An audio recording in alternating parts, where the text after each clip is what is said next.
Point అండి. ఇప్పుడు బుడగ జంగాల్ది ఒక వాళ్ళని కూడా ఇంక్లూడ్ చేస్తూ ఎస్సీ దాంట్లో జాబితాలో చేర్చమని ఒక రికమెండేషన్ వచ్చింది.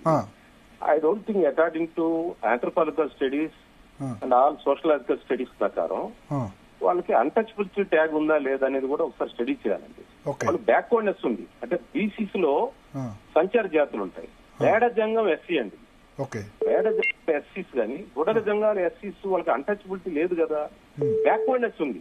వాళ్ళ సంచార జాతులు బీసీలో సంచార జాతులు జాబితా చాలా పెద్ద జాబితా ఉంది. చాలా బ్యాక్వర్డ్ వాళ్ళు, చదువు లేదు వాళ్ళకి, చాలా పాపం శ్రీనివాసం ఉండదు, ఎక్కడ చాలా పాముల వాళ్ళు ఉంటారు, అట్లా చాలా మంది ఉంటారు. చాలా మోస్ట్ బ్యాక్వర్డ్ కమ్యూనిటీ. నాకు తెలిసి బుడగ జంగాల్ని ఎస్సీ జాబితాలు చేరటం కూడా అంత ప్రాపర్ స్టడీ జరగలేదేమో అనేది నాకున్న. బట్ కుష్ఠమాదిగా దాన్ని యాక్సెప్ట్ చేశారు, ఇవ్వాల్సింది వాళ్ళకు అన్నారు. మాకంటే చాలా వెనుకబడ్డారు అక్షరాస్యతలో. వెనుకబడిన మాట వాస్తవము. 20% లిటరసీ రేటే ఉంది. వెనుకబడిన పాముల వాళ్ళు ఉన్నారండి, వాళ్ళందరికంటే వెనుకబడిన వాళ్ళు అండి. పాముల వాళ్ళు బీసీలో ఉంటారు. వాళ్ళు బీసీలో ఉంటారు. ఎందుకంటే ఆ సంచార జాతులు వాటిని మనం వాళ్ళకి అన్టచబిలిటీ లేదు. ఓకే, సో అది మరి అన్టచబిలిటీ లేని ఎస్సీలో ఎట్లా కలిపారు?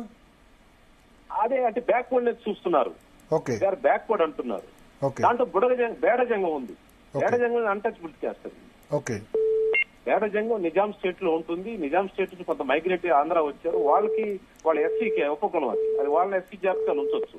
బుడగజంగానికి అన్టచబిలిటీ లేదు. ఓకే, సో వాళ్ళకి 1% ఇచ్చి ఉండాల్సింది కాదంటున్నారా మీరు తెలంగాణలో? వాళ్ళ ఎస్సీ జాబితాలో ఇప్పుడు ప్రాబ్లం వాళ్ళ ఎస్సీ జాబితాలో చేర్చడానికి రికమెండేషన్ అనమాట. అది కూడా నేను ఎక్కడో డౌట్ ఉంది, ప్రాపర్ స్టడీ జరగలేదు అనిపిస్తుంది నాకు. ఓకే ఓకే ఓకే, ఎస్సీ జాబితాలో ఉన్నారు సార్, మన తెలంగాణలో అయితే ఉన్నారు బుడగ జంగాలు ఆల్రెడీ. బుడగ జంగం వేరు, బేడ జంగం వేరండి. ఓకే, తెలంగాణలో ఆంధ్రాలో ఉన్నారు. బేడ జంగం మీద ఎస్సీ దాంట్లో అన్డిస్ప్యూటెడ్లీ. ఓకే, బేడ జంగం అనేది ఇప్పుడు కాపు Munnuru Kapu లాంటిదండి. Okay okay okay, Munnuru Kapu BC, కాపు ఓసీ. ఓకే, అట్లనే బుడగ జంగం బీసీ, బేడ జంగం ఎస్సీ. ఓకే, బుడగ జంగం ఎస్సీ జాబితాలో చేర్చాలంటే వాళ్ళకి నిజంగా బ్యాక్వర్డ్నెస్ అనేది నేను ఒప్పుకుంటున్నాను. వాళ్ళు అత్తర బ్యాక్వర్డ్నెస్ పావర్టీలో ఉన్నారు, సంచార జాతులు. కానీ వాళ్ళకి ఎస్సీ జాబితాలో చేసే క్రైటీరియా అన్టచబిలిటీ ఉండాలి కదా.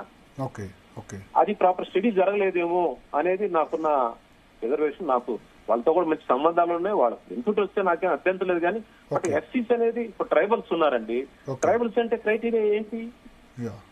ఆ ట్రైబల్ జీవితం ఉండాలి కదా. షెడ్యూల్ తెగల్లో అంటే బ్యాక్వర్డ్నెస్ ఉంది కాబట్టి వాళ్ళు కొండ దగ్గర ఉంటున్నారు కాబట్టి పెట్టేద్దాం అంటే ఎట్లా కుదరదు కదండి. ఇక్కడ ఎక్కడో ప్రాపర్ ఇన్ఫర్మేషన్ గవర్నమెంట్ రీచ్ అవ్వలేదనేది నా doubt. Okay okay okay, thank you Manikonda sir. So మొత్తానికి స్పందన 2 రాష్ట్రాల్లో వర్గీకరణ కంప్లీట్ అయింది. ఇమీడియట్ గా ఎన్ఫోర్స్మెంట్ లోకి వస్తుంది. పెద్దగా వ్యతిరేకత జరగకుండా మోరార్లెస్ వర్గీకరణ అన్ని రాజకీయ పార్టీలు యాక్సెప్ట్ చేశాయి, అన్ని కుల సంఘాలు, సామాజిక సంఘాలు కూడా యాక్సెప్ట్ చేశాయి. కాబట్టి కోరుకుందాం అంటే దళితులకు సంబంధించిన అసలైన సమస్యలు. ఎందుకంటే ఇంతకాలం రాజకీయ పార్టీలు కూడా